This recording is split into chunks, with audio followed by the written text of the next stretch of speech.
At Anurag University, be everyone you dream to be.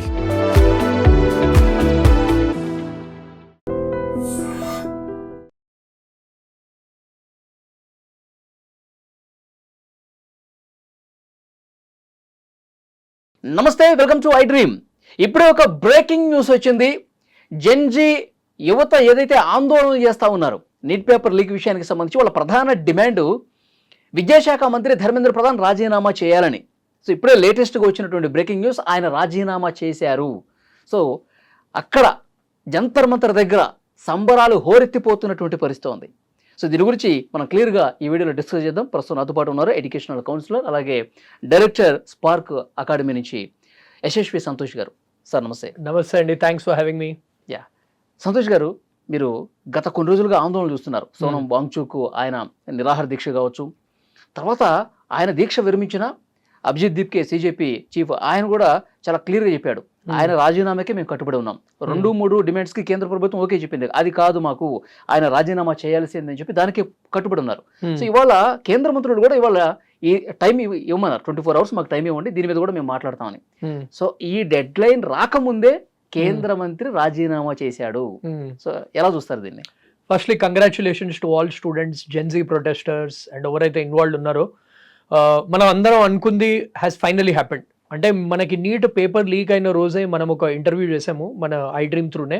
అప్పుడు కూడా నేను చెప్పింది అదే, ఫస్ట్ ఏంటంటే responsibility should always come from the top. అంటే నేను అనట్లేదు ధర్మేంద్ర ప్రధాన్ వల్లనే ఈ లీక్ అయిందని, but again it happened under his eyes, over చేసినా కానీ. So it is actually a fantastic news. ఎందుకంటే దిస్ షోస్ దట్ జెన్జీ వాళ్ళు ఏమనుకుంటే అది సాధించగలుగుతారు. సో అది మనం నేపాల్లో ఆల్రెడీ చూసాము, ఇక్కడ కూడా చూసాము. కొన్ని యాంటీ సోషల్ ఎలిమెంట్స్ ఈ ప్రొటెస్ట్ ని టేక్ ఓవర్ చేసి వేరే యాంగిల్ ఇద్దామని చూసింది, కానీ జెన్జీ వాళ్ళు అక్కడే స్టిక్ అయి ఉన్నారు. నిన్న మనకి తెలిసిందే హైదరాబాద్ లో కూడా ప్రొటెస్ట్ జరిగింది, వేరే ప్లేసెస్ లైక్ ముంబైలో కూడా జరుగుతుంది, దేశవ్యాప్తంగా మెల్లిమెల్లిగా జరుగుతూనే ఉంది. So it is a welcome change is my first reaction on this. Okay, అయితే ఇప్పుడు ఈ నీట్ పేపర్ లీకేజీ గురించి మనం ప్రధానంగా మాట్లాడుకోవాలి. దాని గురించే ఈ ఉద్యమం అనేది స్టార్ట్ అయింది. అభిజిత్ దీప్కే సోషల్ మీడియాలో ఒక ఇన్స్టాగ్రామ్ అకౌంట్ ఆయన ఇట్లా ఓపెన్ చేసేటం లేదో 24 hours లోనే మిలియన్స్ ఫాలోవర్స్ వచ్చేసారు. సో అక్కడి నుంచి స్టార్ట్ అయింది. అంటే సెంట్రల్ గవర్నమెంట్ కూడా యూత్ ఈ విధంగా రియాక్ట్ అవుతారు, యూత్ ఈ విధంగా జంతర్ మంతర్కి వస్తారు, ఇంత హింస జరుగుద్ది అని ఊహించలేదంటారా గవర్నమెంట్? ఊహించుంటారండి. ద థింగ్ ఈస్, ఇప్పుడు these are 2 different issues. Firstly మన సిజేపీ ఎలా వచ్చింది కూడా డిస్కస్ చేయాలి. ఈ సిజేపీ కూడా వచ్చింది ఎప్పుడు, మన ఏదైతే ఆనరబుల్ చీఫ్ జస్టిస్ ఉన్నారో యూత్ గురించి ఒక కామెంట్ ఇచ్చారు, యూత్ కాక్రోచెస్ లాంటి వాళ్ళు అని. సో ఒక ప్యారడీ అకౌంట్ లా స్టార్ట్ అయింది, అదొక పొలిటికల్ మూవ్మెంట్ లాగా అయిందనమాట. Which is in a way good. I mean we can all have our differences, కానీ యూత్ సపోర్ట్ ఇచ్చింది at the end of the day. So we have to respect that. So అదే same టైంలో ఏమైంది, ఈ neat paper leak అనేది అయింది. ఈ neat paper leak ఈ ఇయర్ ఫస్ట్ టైం అయింది కాదు. Last year UGC net examination లో దెర్ వర్ డిస్క్రిపెన్సీస్. దాని ముందర 2024లో ఒకటే ఒక పర్టిక్యులర్ రీజన్ లో టాపర్స్ అందరు అదే పర్టిక్యులర్ రీజన్ లో ఉండేవారు, అదొకటైంది. సో 2024 నీట్ లీక్ అప్పుడే ధర్మేంద్ర ప్రధాన్ గారు ఓపెన్ గా స్టేట్మెంట్ నా రెస్పాన్సిబిలిటీ కాదు అని ఇండైరెక్ట్లీ చెప్పారు. సో అప్పటి నుంచే దిస్ వాజ్ బ్రూయింగ్. అంటే మన ఎడ్యుకేషన్ సిస్టమ్ మనం అర్థం చేసుకున్నాం, మెయిన్ సీడ్ అప్పుడే పడింది. మన ఎడ్యుకేషన్ సిస్టమ్ మనం అబ్జర్వ్ చేసామంటే లాస్ట్ ఫ్యూ ఇయర్స్ వదిలేండి, లాస్ట్ 2 decades లో మనం ఏ పేపర్ అయినా ఆఫ్లైన్ పేపర్ అనేది తీసుకోండి. దీంట్లో ఇప్పుడు 2 levels ఆఫ్ ఎగ్జామినేషన్ ఉంటాయి. కొన్నేమో ఆన్లైన్ ఎగ్జామినేషన్ కండక్ట్ చేస్తున్నారు, కొన్నేమో ఆఫ్లైన్ కండక్ట్ చేసిన పేపర్లో 1 out of 2 papers are leaked. అదే ఆన్లైన్ లో ఇప్పటిదాకా ఒక్క పేపర్ కూడా లీక్ కాలేదు. ఓకే, మరి నీట్ ఎందుకు ఆన్లైన్ లో పెట్టచ్చు, ఏంటి ఇబ్బంది ఏంటి? అది 2024లో నీట్ లీక్ అయినప్పుడు రికమెండేషన్ ఒక కమిటీ అనేది పెట్టారు. Honourable supreme court guide lines ప్రకారం ఒక కమిటీ పెట్టారు. ఆ కమిటీ వాళ్ళు చెప్పిన ఫస్ట్ పాయింట్, దీనిని as soon as possible online examination చేయండి అని చెప్పారు. ఇలా మాలాంటి ఎడ్యుకేషన్ కౌన్సిలర్స్, డైరెక్టర్స్ వాళ్ళందరినీ కూడా కన్సల్టేషన్ తీసుకుని మేము కూడా రాసాము, సెయింగ్ దట్ ఆన్లైన్ పేపర్ చేయండి. ఎందుకంటే సింపుల్ లాజిక్ అండి, JEE examination 16 lakh students wrote in the same year, conduct చేసింది ఎన్టీఏ బాడీనే, పేపర్ లీక్ అవ్వలేదు. అండ్ సక్సెస్ఫుల్లీ రిజల్ట్స్ అయిపోయి కౌన్సిలింగ్ ప్రాసెస్ కూడా ఆల్మోస్ట్ ఫినిష్ అయిపోయింది. అది NEET exam I understand 22 lakh మంది, ఇంకో 6 లక్షల మంది. ఇప్పుడు JEE mains examination 1 week almost conduct చేస్తారు, 2 slots డైలీ. 1 week బదులు 10 days పెట్టండి.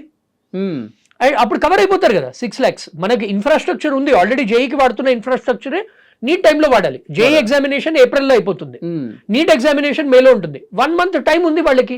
సో ఈజీగా కండక్ట్ చేయొచ్చు. That was point number 1. Point number 2 ఏంటంటే ఇప్పుడు ఎన్టీఏ ఆర్గనైజేషన్ గురించి మనం మాట్లాడదాం. ఇప్పుడు we have to get into the root cause of why these leaks are happening. First ఏంటంటే ఎన్టీఏ అనే ఆర్గనైజేషన్ రన్ చేసే మెయిన్ ఎవరైతే ఆ బాబూస్ ఉంటారో వాళ్ళందరూ డెప్యూటేషన్ తో రన్ చేస్తున్న వాళ్ళు. అంటే వాళ్ళది మెయిన్ అది కాదు.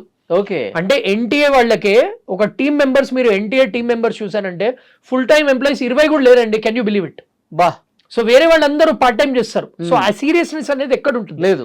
20 వాళ్ళు లంచాలకు ఈజీగా అలవాటు పడిపోతారు కదా. ఎగ్జాక్ట్లీ. అండ్ ఇప్పుడు ఆఫ్లైన్ పేపర్ అనుకోండి, ఆన్లైన్ పేపర్ అంటే ఎండ్ టు ఎండ్ ఎన్క్రిప్టెడ్ ఉంటుంది. అంటే మీరు నేను పేపర్ ఓపెన్ చేసి చూసేదాకా మనకు తెలియదు, స్టూడెంట్ లాగిన్ చేసేదాకా మనకు తెలియదు. So end to end encryption ఉంటుంది. అండ్ ఆన్లైన్ పేపర్ లో ఏంటి, ఒక క్వశ్చన్ బ్యాంక్ లా ప్రిపేర్ చేస్తారు. ఆ క్వశ్చన్ బ్యాంక్ నుంచి ఏ క్వశ్చన్ అయినా రావచ్చు.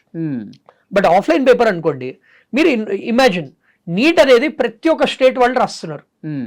23 lakh students have return neat examination this year. అంటే ఒక్కొక్క స్టేట్ లో ఎన్ని ప్రింటింగ్ షాప్స్ ఇన్వాల్వ్ అయి ఉంటాయి. అండ్ పేపర్ ఒక్క పర్సన్ నుంచి ఇంకో పర్సన్ పాస్ అవుతుంటే ఆ చైన్ లో ఒక్క పర్సన్ కరప్ట్ అయినా కానీ మొత్తం లీక్ అయిపోయినట్టే కదా. ఎస్. అండ్ ఇంకొకటి, ఆ రీజన్ రాజస్థాన్ లో ఒక రీజన్ ఉంది. ఆ రీజన్ గురించి we have been flagging it from years. అక్కడ కోచింగ్ మాఫియా మొత్తం రాజస్థాన్ లోనే ఉంటుందండి. రాజస్థాన్ లో కోటా, ఈసార్ అనే డిస్ట్రిక్ట్స్ లో అక్కడ కోచింగ్ మాఫియా ఉంటుంది. అక్కడే మీరు ఎప్పుడైనా నీట్ టాపర్స్ అబ్జర్వ్ చేయండి, అక్కడ నుంచే ఉంటారు. అది కూడా చెప్పాము, వాళ్ళ మీద కూడా యాక్షన్ లేదు, ఏదో ఎఫ్ఐఆర్ నమోదు చేస్తారు, దాని తర్వాత లీక్ అయినప్పుడు కూడా రాజస్థాన్ ఇన్వాల్వ్మెంట్ సేమ్ ఏరియా నుంచే స్టార్ట్ అయింది. ఈసారి కూడా అక్కడ నుంచే స్టార్ట్ అయింది. అండ్ రిపీటెడ్ గా అవుతుంటేనే యువతలో ఇంత ఆగ్రహం. సో ఆ కమిటీ చెప్పిన సెకండ్ పాయింట్ ఏంటంటే, ఇవి ఏవైతే రీజన్స్ ఉన్నాయో వాళ్ళ మీద సర్వేలెన్స్ పెట్టండి. థర్డ్ ఇంపార్టెంట్ పాయింట్ ఏం చెప్పిందంటే, ఎగ్జామినేషన్ కండక్ట్ చేస్తున్నప్పుడు విజిలెన్స్ పెంచండి అని చెప్పారు. ఈ పాయింట్ ఒకటి ఫాలో అయ్యారు అన్ఫార్చునేట్లీ. అది ఏంటి, స్టూడెంట్స్ అందరినీ టార్చర్ పెడుతూ ఎగ్జామ్ బయట ఇలా సీక్రెట్ థ్రెడ్ వేసుకుంటే కట్ చేయడము, అండ్ పాకెట్స్ ఉన్న జీన్స్ ని పాకెట్స్ కట్ చేయడము, అండ్ స్టూడెంట్స్ అందరినీ ఇదేసుకోవద్దు అదేసుకోవద్దు అని స్టూడెంట్స్ ని ఇబ్బంది పెట్టిన కేసెస్ చాలా ఉన్నాయి. ఓకే, మీరంత స్ట్రిక్ట్ రూల్స్ స్టూడెంట్స్ చేశారు కానీ ఎగ్జామ్ నిర్వహణ మీద లేదు. ఎగ్జామ్ నిర్వహణ మీద. అండ్ రూట్ కాజ్ అండి, ఇప్పుడు చూడండి, మినిస్టర్ రిజైన్ చేశాడు, రేపు ఇంకో మినిస్టర్ వస్తారు, లెటర్స్ గవర్నమెంట్ పోయింది, సిజెపి గవర్నమెంట్ వస్తుంది, ఇంకో మినిస్టర్ పెడతారు. మీరు రూట్ కాజ్ అడ్రస్ చేయకుండా ఈ ఇష్యూ ఎలా సాల్వ్ అవుతుంది? కరెక్ట్. సో దాని గురించి మాట్లాడాలి మనం. ఇక్కడ ఇప్పుడు ప్రొటెస్ట్ కూడా ఏమైపోయిందంటే, అన్ఫార్చునేట్లీ లాస్ట్ ఫ్యూ డేస్ నుంచి it has become an ego protest. ఏంటంటే ఎడ్యుకేషన్ మినిస్టర్ రిజైన్ చేయాలి. రిఫార్మ్స్ గురించి ఎంతమంది మాట్లాడుతున్నారు? కరెక్ట్. రిఫార్మ్స్ అంటే ఎక్కడి నుంచి పేపర్ లీక్ ఎక్కడ అవుతుంది, దాన్ని ఎట్లా కట్టడి చేయాలి? అదే సేమ్ టైంలో పంజాబ్ లాంటి స్టేట్ లో కూడా 2 పేపర్లు లీక్ అయ్యాయి. వాటి గురించి ఎవరు మాట్లాడుతున్నారు? So we're not addressing the root cause of the problem. Education minister resigning is very good news, కానీ మనం ఇంకా డీపర్ లెవెల్లో వెళ్ళాలి. అండ్ మనం ఇదంతా కూడా ఇప్పుడు యువత చేసిన ఆందోళన వల్ల ఇంత భయం వచ్చింది కాబట్టి ఇప్పుడు రూట్ కాజ్ లోకి తప్పకుండా వెళ్ళాల్సిన పరిస్థితి. ఆల్రెడీ మనకి నరేంద్ర మోదీ గారు 2 days ముందర మిడ్-నైట్ ఇన్స్టాగ్రామ్ లో ఒక రీల్ పెట్టారు, saying that fast track courts పెడుతున్నారు ఇవన్నీ. నా క్వశ్చన్ ఏంటంటే, కొత్త బిల్లు కూడా తీసుకొస్తున్నారు. నా క్వశ్చన్ ఏంటంటే 2024 లో ఎందుకు చేయలేదు ఈ విషయం? అంటే 2 years, we're already 2 years late for all of this. And ఇది అయినా కానీ what is the guarantee that మీరు ఇంకా ఆన్లైన్ టెస్ట్ చేసి అండ్ ఎంప్లాయీస్, ఎన్టీఏలో ఎంప్లాయీస్ పెంచకుండా మీరు రిజల్ట్స్ ఎక్స్పెక్ట్ చేసి జస్ట్ లీడర్ని తీసేస్తే అవ్వదండి. సో వీ నీడ్ టు, ఎంతమంది వచ్చినా మళ్ళీ ఇలాంటి పరిస్థితి ఉంటుంది. డెఫినెట్లీ ఉంటుందండి. డెఫినెట్ గా రూట్ కాజ్కి వెళ్ళి అక్కడ క్లియర్ గా కరెక్ట్ సరైన మందు వేయాల్సిన అవసరం. ఇప్పుడు ప్రాబ్లం ఏంటంటే, మీకు ఒకటి చెప్తానండి, ప్రాబ్లం ఏంటంటే ఇక్కడ కోచింగ్ సెంటర్ మాఫియా ఉంది మనకంతా నార్త్లోనే. ఇక్కడ ఇప్పుడు మనం చూడండి, తెలంగాణలో, ఆంధ్రాలో పేపర్ లీక్ అనేవి ఏదో 1-2 తప్ప ఇలాంటి మేజర్ లీక్స్ అనేవి అవ్వవు మన సౌత్లో. ఇప్పుడు నార్త్లో మాట్లాడదాం. అందరికీ తెలిసిందే, రాజస్థాన్ అనే state is a hub for coaching centres. అంటే ఎవ్రీ ఇయర్ లక్షల మంది, ఇప్పుడు 16 లక్షల మంది రాశారంటే 4-5 లక్షల మంది అక్కడే వెళ్ళి చదువుకునేవాళ్ళు రాజస్థాన్లో. అక్కడి నుంచే వస్తున్నాయంటే అక్కడ సర్వేలెన్స్ పెంచాలి కదా. లాస్ట్ ఇయర్ ఇంకో ఇంట్రెస్టింగ్ అబ్జర్వేషన్ ఏంటంటే, ఒక ఏజెన్సీ చేసింది స్టడీ. లాస్ట్ 3 years అంట వాళ్ళు నీట్ టాపర్స్ అనాలిసిస్ చేశారు. ఆ నీట్ టాపర్స్ అనాలిసిస్ చేసిన వాళ్ళలో మ్యాక్సిమం పర్సంటేజ్ ఆఫ్ టాపర్స్ ఆ రాజస్థాన్లో ఉన్న డిస్ట్రిక్ట్ లో ఆ ఎగ్జామ్ సెంటర్స్ లో రాసిన వాళ్ళే. ఇప్పుడు ఇమాజిన్ 20 లక్షల మంది రాస్తున్నారు. టాపర్స్ ఒక 100 మంది ఉంటారు. 100 మందిలో 10 మంది ఒక 2-3 ఎగ్జామ్ సెంటర్స్ లోనే కనిపించారంట. దట్ షోస్ దట్ పిక్చర్ అర్థమవుతుంది. పిక్చర్ అర్థమైపోయింది. సో ఇవన్నీ ఎందుకు రిజాల్వ్ చేయట్లేదు ఇష్యూస్? ఎస్. అండ్ నిన్న న్యూస్ వచ్చింది 2024 లో ఎవరైతే చీఫ్ అక్యూజ్డ్ పేపర్ లీక్ చేసిన అతను క్లీన్ చిట్ వచ్చిందంట. సిబిఐ అసలు ఏం తెలుసలేదు. ఏం తెలియలేదు. ఇది మన కంట్రీ పరిస్థితి ఇదండి. ఓకే. సో ఇప్పటి నుంచి ఎలా ఉండాలంటారు? ఇప్పుడు యువత పెద్ద ఎత్తున ఆందోళన చేసింది. ఇప్పుడు జంజీలు జంతర్ మంతర్ దగ్గర ఈ స్థాయిలో ఇంత వేల మంది అక్కడ రాకపోయి ఉంటే ఇప్పుడు దీని గురించి ఇంత ఆలోచించే వాళ్ళ?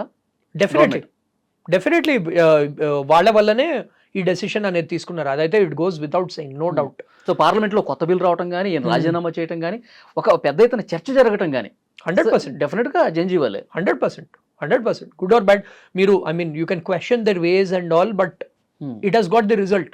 So at the end of the day జెన్సీకి నా రెస్పెక్ట్ హోల్ హార్టెడ్లీ, బికాస్ నేను కూడా చూసానండి మా ఇన్స్టిట్యూట్లో కూడా స్టూడెంట్స్ వాళ్ళు సఫర్ అయింది. అండ్ ఈసారి చాలా మంది స్టూడెంట్స్ అండి రీనీట్ అనగానే ఆ సేమ్ ఇంటెన్సిటీ ఉండదు.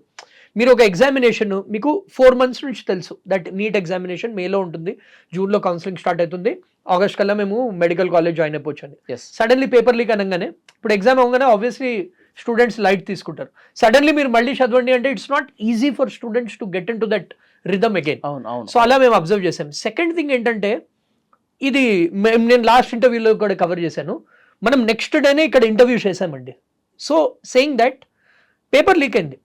ఎన్టీఏ చీఫ్ ఎవరైతే అతను ఉంటాడో అతను ఏమన్నాడు తెలుసా? ప్రెస్ కాన్ఫరెన్స్ ఇచ్చి, ఇది చాలా మందికి తెలియదు, ప్రెస్ కాన్ఫరెన్స్ ఇచ్చి నాకు తెలియదు, నేను ఈ ఇయర్ అపాయింట్ అయ్యాను, నా రెస్పాన్సిబిలిటీ కాదు మా తప్పించుకున్నాడు. NTA chief said that in the press conference. Okay. దాని తర్వాత at least to be fair Dharmendra Pradhan గారు దాని తర్వాత వచ్చి చెప్పారు, అపాలజీ ఇవ్వలేదు కానీ మేము కఠిన చర్యలు తీసుకుంటాము, రీనీట్ కండక్ట్ చేస్తాము. రీనీట్ కూడా సక్సెస్ఫుల్లీ కండక్ట్ చేశారు. టు గివ్ క్రెడిట్, రీనీట్ లో ఒక్క ఇష్యూ కూడా రాలేదు. పేపర్ లీక్ ది కానివ్వండి, ఇలా స్టూడెంట్స్ ది కానివ్వండి, వాళ్ళు 1 month లో కరెక్షన్ చేసుకున్నారు. But again this brings us to a bigger question. మీరు 1 month లో చేయగలిగారంటే 2 years నుంచి ఏం చేస్తున్నారు మీరు? మధ్యలో యూజీసీ నెట్ కూడా అదే అయింది, చాలా గవర్నమెంట్స్ లో అదే అయింది. See it's a collective responsibility. Responsibility ఉంటే, ఒక సీరియస్నెస్ ఉంటే లీక్ కాదండి. ఎగ్జాక్ట్లీ. ఆ చిత్తశుద్ధి, ఆ హానెస్ట్ ఉంటే డెఫినెట్ గా లీక్ కాదు. అది లేకపోవడం వల్లే లాస్ అండి. సో ఇప్పుడు మీరు అడిగిన పాయింట్ కి దెర్ ఆర్ 2 solutions. ఫస్ట్లీ మేము చెప్తున్నాము ఆల్ ఇండియా లెవెల్లో ప్రతి ఒక్క ఎగ్జామినేషన్ ఆన్లైన్ టెస్ట్ చేయాలని మనం డిమాండ్ చేయాలి. బికాస్ మనకి ఇన్ఫ్రాస్ట్రక్చర్ ఉంది. India is the IT hub అండి. టాప్ 3-4 ఐటీ కంపెనీస్ మన దగ్గర ఉన్నాయి. కరెక్ట్. వాళ్ళతో కొలాబరేట్ అవ్వండి. Make every exam center tech ready. మీరు టెక్నాలజీ వాడారంటే, ఈ మధ్య ఏ కూడా వస్తుంది, మీరు టెక్నాలజీ వాడారంటే it will be very easy to conduct the examination. మనకి ఎనీవే నార్మలైజేషన్ అవన్నీ కూడా ఉన్నాయి. ఇప్పుడు చాలా అడ్వాన్స్డ్ ఎరాలో ఉన్నాం. ఇంకా పెన్ను పేపర్ రాయమంటే ఇట్ ఈస్ వెరీ సిలీ. అంటే వీఆర్ ది చాలా మందికి డౌట్ వస్తుంది, అసలు మనకి ఆ ఇన్ఫ్రాస్ట్రక్చర్ ఉన్నప్పటికీ ఇంకా ఆఫ్లైన్ పెడుతున్నారు అంటే వాళ్ళకి ఎవరైతే లీక్ చేసే వాళ్ళు ఉన్నారో వాళ్ళకి అవకాశం కల్పించడం ఇది. అంతే కదా. అండ్ ఇట్స్ ఇన్కాంపిటెన్స్ అండి. ఆబ్వియస్లీ 26 lakh మంది రాస్తున్నారు. కామన్ సెన్స్ కదండి. అన్ని ప్రింటింగ్ షాప్స్ ఉంటాయి, మీకు పేపర్లు వస్తాయి, ఎక్కడో అక్కడ ఒక్కళ్ళది ఉన్నా కానీ ఈ మధ్య ఒక్క పేపర్ లీక్ అయిందంటే ఇలా మొత్తం స్ప్రెడ్ అయిపోతుంది. So it is very sad. అది ఫస్ట్ థింగ్ చేయాలి. సెకండ్ ఏంటంటే మన గవర్నమెంట్ ఏదైతే ఉందో చాలా బిల్స్ పాస్ చేస్తారు, ఇంప్లిమెంటేషన్ సంగతి ఏంటి? ఇప్పుడు ఫాస్ట్ కోడ్స్ అంటున్నారు, ఎప్పటి నుంచి స్టార్ట్? ఇప్పుడు బిల్ ఇంప్లిమెంట్ అయింది. ఇప్పుడు ఎవరైనా పేపర్ లీక్ చేయాలంటే భయపడాలి. భయపడేంత కఠిన చర్యలు తీసుకోవాలి. For me this is not enough. ఇప్పుడు గవర్నమెంట్ అన్నారు some crores of fine, some years in jail. Hang చేయాలండి నన్ను అడిగితే.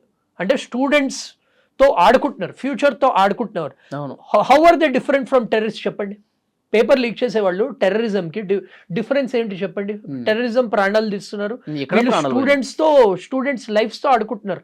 ఎన్ని ప్రాణాలు పోయాయండి నీట్ పేపర్ లీక్ వల్ల? ఎంతమంది సూసైడ్ చేసుకున్నారు? ఇది సో ఇంకా కఠిన చర్యలు తీసుకోవాలి. This is not enough. మీరు జస్ట్ జైల్ సెంటెన్స్ ఇచ్చారంటే వాళ్ళు బెయిల్ తో వచ్చేస్తారు. 10 ఏళ్ల జైలు కాదు, ఉరిశిక్ష ఇవ్వాలి, తప్పదు. అంటే పేపర్ శాంక్టిటీ అనేది పోతుంది. అంటే ఇప్పుడు జెన్జీ కూడా ఎందుకు రాయాలి అని అంటున్నారు నా దగ్గర వచ్చి చాలా మంది జెన్జీ జర్నల్ స్టూడెంట్స్. సార్ అసలు మాకు నమ్మకం లేదు, సిస్టమ్ మీద నమ్మకం లేదు. సో ఏం చేయాలి? అంటున్నారు. Yes. ఇంకోటి థర్డ్ ఏంటంటే this is a best opportunity for the government. ఇప్పుడు ఎనీవే ఎడ్యుకేషన్ మినిస్టర్ గారు రిజైన్ చేశారు కాబట్టి we need a young education minister as who represents the youth.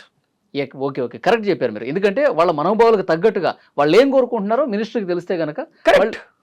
ఇప్పుడు ఫర్ ఎగ్జాంపుల్ చెప్పండి, మన పేరెంట్స్తో మాట్లాడతాం, మనం మాట్లాడే సగం విషయాలు related to present scenario or education కానీ వాళ్ళకి అంత తెలీదు. It's the same. సో మీరు ఎవరో ఓల్డ్ పర్సన్ని ఎడ్యుకేషన్ మినిస్టర్ పెడితే ఇప్పుడు మన యూత్లో ఏమేమి ప్రాబ్లమ్స్ ఉన్నాయి చెప్పండి. పేపర్ లీక్స్తో స్టార్ట్ చేద్దాం. పేపర్ లీక్స్ నడుస్తూనే ఉన్నాయి 20 years నుంచి. అన్ఎంప్లాయ్మెంట్ ఆల్ టైమ్ హై ఉంది. ఇప్పుడు అన్ఎంప్లాయ్మెంట్ సాల్వ్ చేయాలంటే ఏంటి? Again education, through education systems. ఇది నేను I was so happy when central government introduce new education policy అని పెట్టారు. అది ఇంప్లిమెంట్ ఎక్కడ చేస్తున్నారు? ఎవ్వరు చేయట్లేదు. ఓకే, న్యూ ఎడ్యుకేషన్ పాలసీ 2020లోనే they said they have to implement. అంటే కోడింగ్ ఇవన్నీ అన్ని స్కూల్స్ కి స్కిల్స్ నేర్పియండి. ఇది అదే. సో దాన్ని ఇంప్లిమెంట్ చేయాలంటే అంత నాలెడ్జ్ ఉన్నటువంటి మినిస్టర్ ఉండాలి అక్కడ. కరెక్ట్, యంగ్ మినిస్టర్ ఉండాలి. కరెక్ట్. థర్డ్, మీరు గవర్నమెంట్ స్కూల్స్కి వెళ్ళి ఉంటారు, గవర్నమెంట్ కాలేజెస్కి వెళ్ళి ఉంటారు. అక్కడ వాళ్ళందరూ మన డిఎస్సి ఎగ్జామ్స్ అవన్నీ రాసుకొని వస్తారు. ఎంతమందికి చెప్పండి మన మోడర్న్ స్కిల్స్ కావాల్సినవి వాళ్ళకు ఉన్నాయి? వాళ్ళు ఎంతమంది?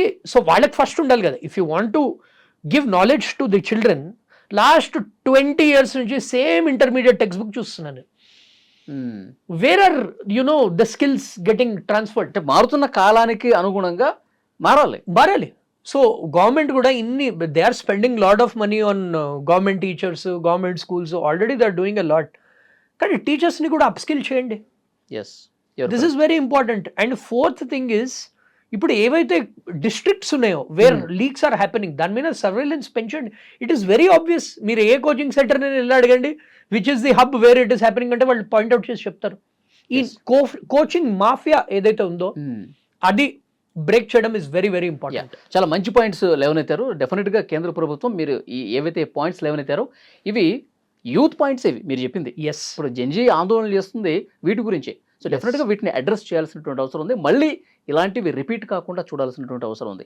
మీరు ఇంతకుముందు అన్నారు ఒకటి రాజీనామా చేస్తే ఇంకొకటి వస్తాడు, మళ్ళీ ప్రొసీజర్ సేమ్ ఉంటుంది. కరెక్ట్. సో అట్లా కాకుండా చర్యలు తీసుకోవాల్సినటువంటి అవసరం ఉంది. సో చాలా మంచి ఇన్ఫర్మేషన్ ఇచ్చారు. Thank you very much sir. Thank you అండి, నమస్తే. సో డెఫినెట్గా ఇక్కడ కేంద్ర మంత్రి రాజీనామా చేశాడంటే జెన్జీ పెద్ద ఎత్తున ఆందోళన చేసింది కాబట్టే ఇది ఇక్కడ సాధ్యమైనటువంటి పరిస్థితి ఉంది. సో డెఫినెట్గా 3 డిమాండ్స్కి 3 కూడా ఇప్పుడు పూర్తిగా జెన్జీ సాధించింది. ప్రస్తుతం జంతర్ మంతర్ దగ్గర సంబరాలు హోరెత్తిపోతున్నటువంటి పరిస్థితి. ఇది మేము జెన్జీ భారత యువత సాధించిన విజయంగా వాళ్ళందరూ చెప్పుకుంటున్నారు. డెఫినెట్గా ఈ వీడియో మీద మీ అభిప్రాయాన్ని కూడా కామెంట్ చేయండి. Thank you.